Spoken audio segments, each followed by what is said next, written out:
और कई मोटिवेटर्स तो मैंने ऐसे देखे हैं जो मंच पे आके आग ही लगा देते हैं। यस यू कैन, सब बोलेंगे यस वी कैन, सबको लगता हो गया। वो असर रहता है आधे घंटे तक। जैसे गुब्बारे में हीलियम गैस भरते हैं, गुब्बारा उड़ता है, गुब्बारे को लगता है कि मैं तो महान हूं, मैं तो हवा में हूं, आसमान में हूं। थोड़ी देर में गैस खत्म हो जाती है और गैस खत्म होते सूर्य के नीचे आता है गुब्बारा।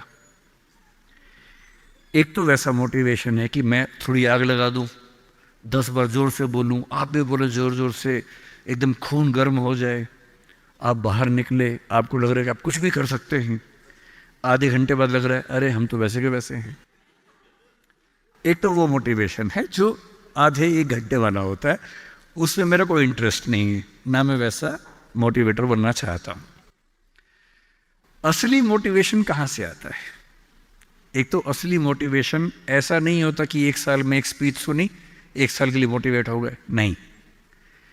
असली मोटिवेशन आता है जिंदगी की ज़रूरतों से, आसपास से, डेली लाइफ से आता है। और डेली लाइफ से मोटिवेशन चाहिए तो क्या करना चाहिए? ये मैं 3-4 टिप्स दे रहा हूं, आप सब इसको फॉलो करें, आपको डीमोटिवेशन कम से कम नहीं होगा। एकदम आराम से जिंदगी जीनी है, दुखी होना ही नहीं है। सबसे पहली बात, अपने आप से इतनी उम्मीदें नहीं पाल लेनी है जो पूरी नहीं हो सकती। और मैं आमतौर पर जब मोटिवेशन के लिए कोई मुझसे कहता है ना, मैं कहता हूं बच्चों को मत बुलाइए, उनके पेरेंट्स को बुला लीजिए। पेरेंट्स को समझाना ज्यादा जरूरी होता है कि बच्चों से इतनी उम्मीदें ना पाल लें कि बच्चों को जीना मुश्किल हो जाए। पेरेंट्स की एजुकेशन ज्यादा जरूरी है। भाई मैं देखता हूं मेरा बेटा पढ़ने में ठीक है, बहुत तोप नहीं है, मैं चाहता भी नहीं कि तोप बने, ठीक से पढ़ ले, मस्त रहे एकदम। पर हमारे गली मोहल्ले में कुछ बच्चे तोप हैं, उनके माता पिता रात दिन लगे रहते हैं। मम्मी फिर से 10th क्लास कर रही हैं, पापा भी 10th क्लास कर रहे हैं, बच्चा भी कर रहा है, रात दिन माँ बाप भी पढ़ा रहे हैं उसको, बच्चा भी पढ़ रहा है, पूरी फैमिली 10th क्लास कर रही है।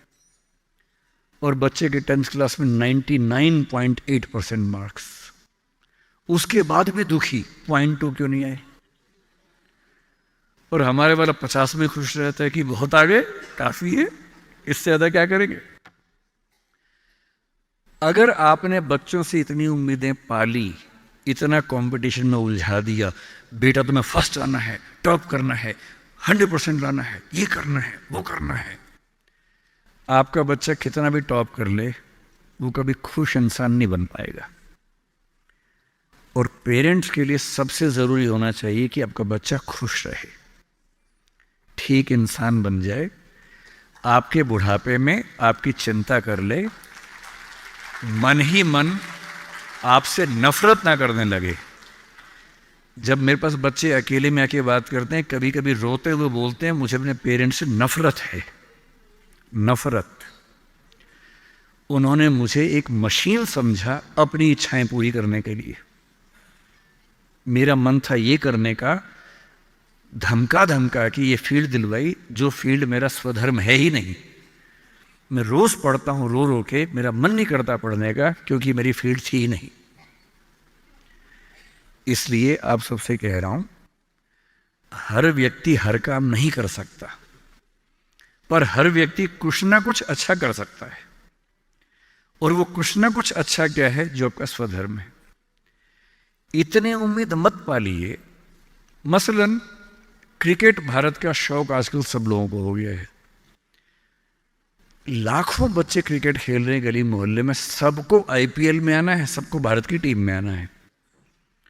पर भारत की टीम में कुल 16 लोग आएंगे, उनमें भी 11 खेलेंगे, 5 बाहर बैठेंगे। और लाखों लोग क्रिकेट खेल रहे हैं, रात दिन की टीम में आना है। ध्यान रखना है, आप जो भी रास्ता चुनेंगे उसमें सफल होने से ज्यादा संभावना विफल होने की है।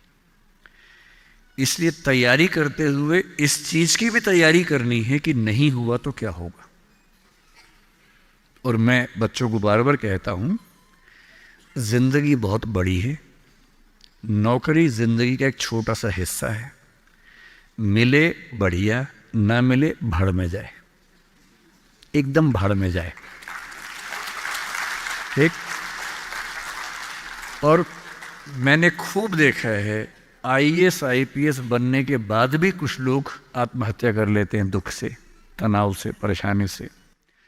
और मैंने देखा है कुछ लोग छोटी सी नौकरी में इतने मस्त मौला होते हैं कि जिंदगी की हर खुशी जैसे उनके पास ही है। अंत में खुश रहना है तो उसके लिए कोई एक नौकरी ज़रूरी थोड़ना है, मिलेगी तो बढ़िया है, ना मिले तो भाड़ में जाए।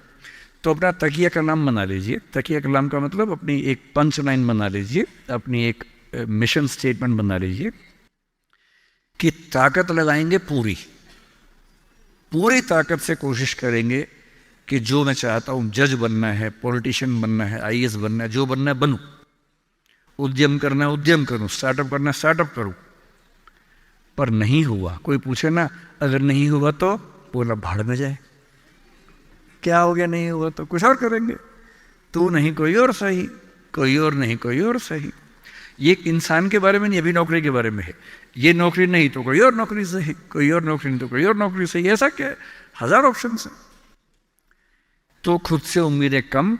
दूसरा, अपने आसपास 3-4 लोग ऐसे रखिए जो कायदे के लोग हो। आपके जो दोस्त होते हैं ना, जो सबसे अच्छा दोस्त है वो पूरा दोस्त नहीं होता, थोड़ा सा दुश्मन भी होता है। हर दोस्त और दुश्मन का पैकेज होता है। वो आपसे जलता भी सबसे ज्यादा है, लेकिन दोस्त भी है। आपके राज रखता है। आपके पेरेंट्स को वो सब नहीं बताता जो पेरेंट्स पूछते हैं उससे, क्योंकि आप भी नहीं बता रहे उसके पेरेंट्स को। एक म्यूचुअल अंडरस्टैंडिंग है। लेकिन जब दोस्त ऐसा होता है ना कि दूसरा दोस्त सफल हो जाए तो हमें जलन होती है, ईर्ष्या होती है, जो कि नेचुरल है, दुखी नहीं होना है।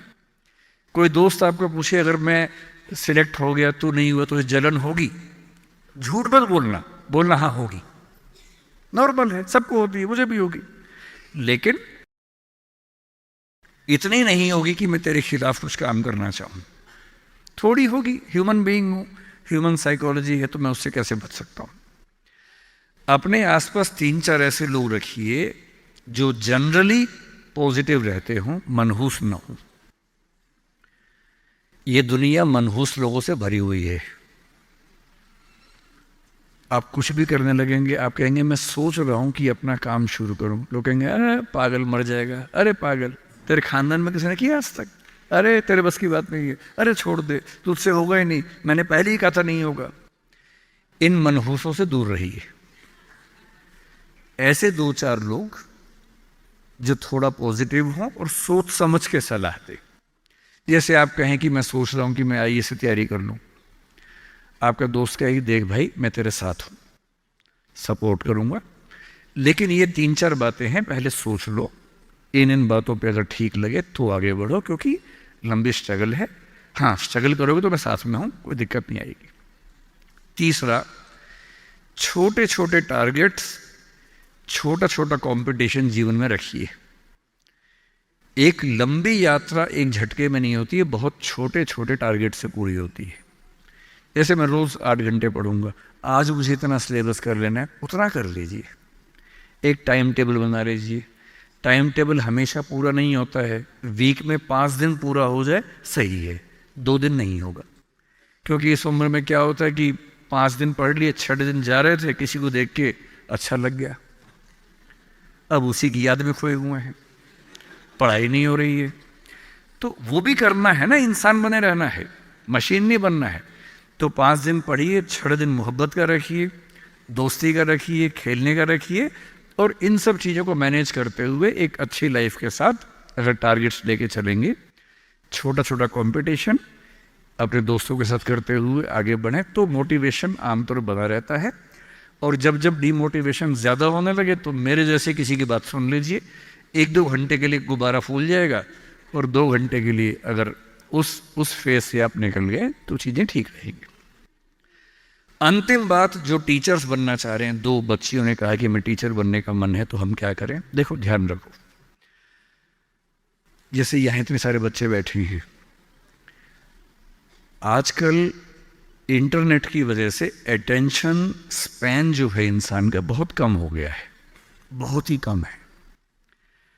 पहले के दौर में क्या था कि जब हम क्लास में बैठते थे, वैसे मैं कम बैठता था क्लास में, लेकिन जब मैं बैठता था कभी कभी as a student, 40-45 minute teacher के लिए बड़ी चैलेंजिंग सिचुएशन थी कि वो बच्चों को बिठा के रखे। स्कूल में तो टीचर तानाशाह होता है, स्कूल में टीचर क्लास में बच्चे की हिम्मत नहीं कि बाहर चला जाए, जाएगा तो पिटेगा अच्छे तरीके से, तो चुपचाप बैठना उसको। कॉलेज में आते ही क्या होता है कि कॉलेज में बच्चों के ऊपर, दिल्ली में, यहाँ का मुझे नहीं पता, दिल्ली में कंट्रोल नहीं कर सकते हैं कि आप बैठेंगे, बच्चे की चॉइस होती है। आप पढ़ा रहे हैं, बच्चे को अच्छा लगा तो बैठे, वरना चला गया। बड़ा मुश्किल होता है 40 मिनट में। 10 बच्चे आए थे, 2 ही बचे हैं, 8 चले गए। बहुत डिसहार्टनिंग होता है, दिल टूट जाता है, दिल बैठ जाता है, कैसे करें। और आजकल सबसे बड़ा चैलेंज क्या है? आपने क्लास में कुछ बोला, बच्चे ने खटाक से गूगल किया, बोला सर आप गलत पढ़ा रहे हैं, मैम आप गलत पढ़ा रही हैं, this is the fact, you have spoken wrong. अब 50 बच्चों के सामने किसी ने पोल खोल दिया आपकी, आपका मन कर रहा है कि मैं खून के आंसू रो, तेजाब आँख से निकलने का मन हो रहा है कि इस बच्चे को झुलसा दूं मैं। अरे क्लास के बाद अलग से बोल देता, सबके सामने बोल दिया, इज्जत भी नहीं रखी। तो टीचिंग की दुनिया आजकल बड़ी मुश्किल है। आज की जनरेशन, जिसको क्या बोलते हैं, जेन जी बोलते हैं आपकी जनरेशन को ना, ये जो बच्चे 21st सेंचुरी वाले हैं, इन बच्चों की अटेंशन को बना के रखना बड़ा मुश्किल काम है। ये हमेशा ऐसे करने वाले लोग हैं, इनकी उंगलियां यूँ चलती है हमेशा। 50-100 साल में अंगूठा बड़ा हो जाएगा इंसान का इवोल्यूशन में, जितना अंगूठे का इस्तेमाल आजकल फ़ोन पे हो रहा है। इवोल्यूशन का अगला स्टेप है, अंगूठा लंबा होने वाला है हमारा। ये बच्चे ऐसे हैं कि वीडियो देखते हैं, वो भी रील, 1 मिनट वाली, 20 सेकंड वाली, इंस्टा पे गए, रील देखी, 2 सेकंड में तय करते हैं ठीक है नहीं, खटाक से अगला, फिर खटाक से अगला, 2-2 सेकंड में मामला खत्म होता है। अब जिस समाज के बच्चे 2 सेकंड नहीं झेल पा रहे किसी को, उस समाज में टीचर को 40 मिनट या 50 मिनट क्लास में बैठना है, खड़े होना है, पढ़ाना है।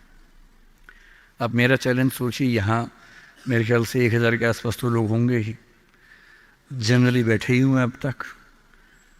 अगर मैं कुछ ठीक से ना बोल रहा होता, अब तक 2-4 लोग ही बैठे होते। कितना मुश्किल काम है। तो अगर आपको टीचर बनना है तो क्या ध्यान रखना है? अगर आप फैक्ट्स और नॉलेज के बेस पर काम चलाना चाहेंगे तो नहीं चलेगा, क्योंकि वो सबके पास है। आपको 2 चीज़ों पर गौर करना होगा। पहला, जितना हो सके इंटरैक्टिव होने की कोशिश कीजिए। वन वे कम्युनिकेशन अब नहीं चल सकता, भूल जाइए इस बात को। Communication has to be 2 sided. बच्चे क्लास में इन्वॉल्व रहें, बोल सकें, सवाल खड़े कर सकें, आप जवाब दें। और जब बच्चे सवाल करते हैं तो कभी कभी कड़वे सवाल भी करते हैं। तो आज के समय में टीचर को ये समझना होगा कि वो बच्चों का दोस्त है, मालिक नहीं है, तानाशाह नहीं है। बच्चों से दोस्ती कर लीजिए, और दोस्त कुछ खराब बोल दे तो बुरा भी नहीं लगता है, उस लेवल पे बात करेंगे तो बच्चे टिकेंगे क्लास में। तीसरी बात, सिखाने का सबसे अच्छा तरीका क्या है? 2 ही तरीके हैं, मैं उसका इस्तेमाल करता हूँ। पहला, कहानियों से सिखाइए। हर चीज़ के बारे में कुछ अच्छे एग्जाम्पल्स, कुछ कहानियाँ, कुछ पोइटिक एक्सप्रेशंस, उन सब पे काम कीजिए। और दूसरा, सबसे महत्वपूर्ण, एक्सपीरियंस से सिखाना। और एक्सपीरियंस का मतलब, बच्चे को पढ़ाइए मत कि गरीबी क्या होती है। कभी कभी गरीबी के बारे में एक फिल्म दिखा दीजिए, और हो सके तो बच्चों की उंगली पकड़ के एक गरीब इलाके में ले जाके दिखा दीजिए। और जब बच्चे अपनी आँख से देखते हैं दुनिया को, तो जो उनको समझ में आता है वो किसी क्लास में समझ में नहीं आता है। तो teaching bye examples, teaching bye stories, teaching bye friendly expressions, मेरे ख्याल से ये वो तरीके हैं जो टीचिंग की दुनिया में आज के समय में चल सकते हैं। मेरा ख्याल है कि मुझे जो काम करना था, आपके सवाल मैंने संभाल लिए और आपकी जिज्ञासाएं शांत कर दी होंगी। अगर समय बचा हो तो कुछ सवाल बच्चे पूछना चाहें तो मैं आंसर कर दूंगा। समय हो गया है तो जैसा आप लोग डिसाइड करें। Thank you so much. फिर से बहुत बहुत धन्यवाद आपका।